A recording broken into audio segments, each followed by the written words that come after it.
Welcome back everyone.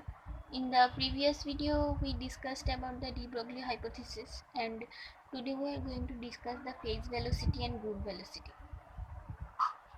So phase velocity is actually given by de Broglie, and the group velocity was given by Schrödinger. So the phase velocity states that when a single wave of definite wavelength travels in a medium, then its velocity of propagation are called phase velocity. Actually this as you can see here, I have stated that a single wave of definite wavelength travels in a medium. So de Broglie hypothesis told us the single wave concept, where he told that every particle has wave character, that is any particle in a motion form a wave. So if we take that the velocity of wave is u and velocity of particle is v, so according to de Broglie hypothesis it was u is equals to v.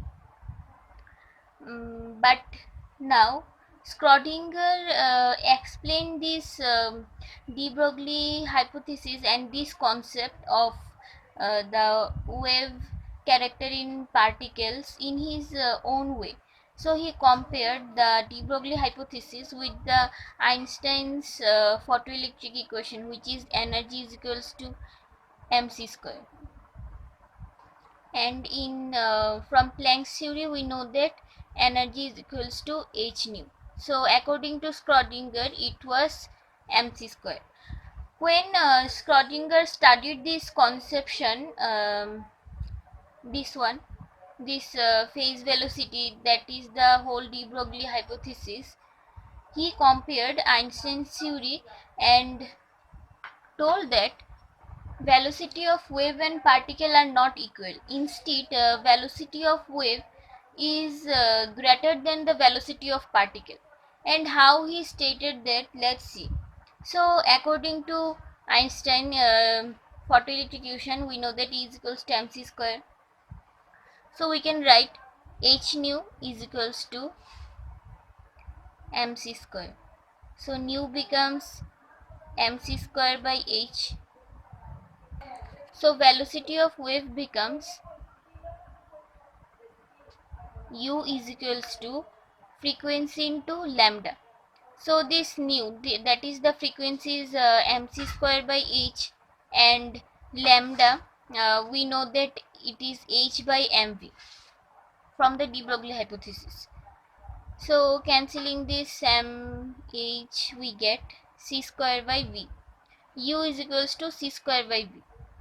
So you can see that u, that is the velocity of wave, is inversely proportional to velocity of particle. That means wave velocity is greater than c, which is the velocity of light. So u greater than c greater than v. So ultimately u, that is the velocity of wave, is greater than velocity of particle. So you can see how Schrödinger proved that de Broglie's hypothesis could not be considered when we compare it with the Einstein's equation, that is E is equals to mc square. So the contradiction arises that particle velocity cannot be associated with wave velocity, because wave velocity moves faster than particle velocity. That is, let's say this is a single wave propagating in a medium. So according to de Broglie, this was he said that particle velocity is exactly equal to wave velocity.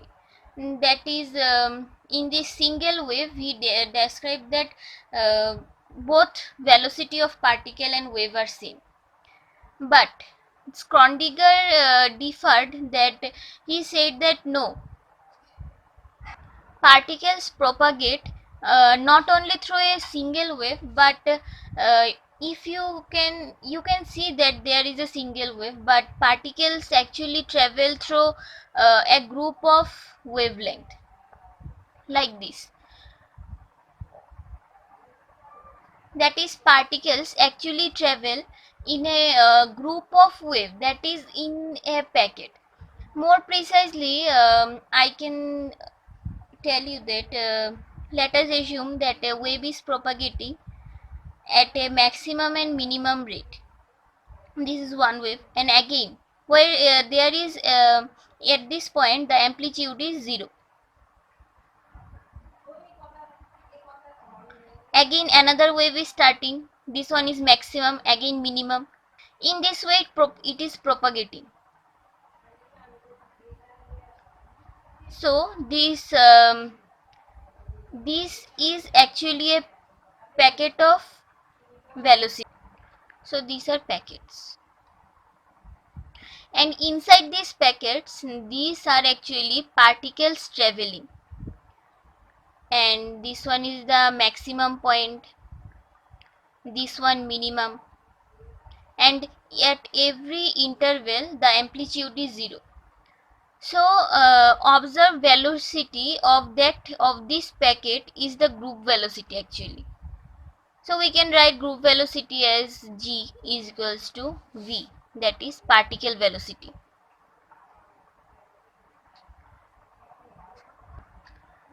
Thus Schrödinger proved that group velocity is the particle velocity, not that wave velocity is equals to particle velocity. So number of waves should be propagated with different wavelength than the observed velocity, and then a packet will be formed. As you can see, I have showed you how with different wavelengths, when a wave is propagating, each packet is formed, and inside those packets are the actually particles traveling. But what Schrödinger failed to describe in group velocity was that he described to define the position of the particle inside the packet, and this was proved by the Heisenberg uncertainty principle. Thus now it is clear to you what is the phase velocity and what is the group velocity, and how phase velocity differed from group velocity. In the next video we will discuss the relation between the group velocity and phase velocity, how this single wave is defined in a group of packets which came to be known as the group velocity. We will see that in the relation between the group velocity and phase velocity. Thank you for watching.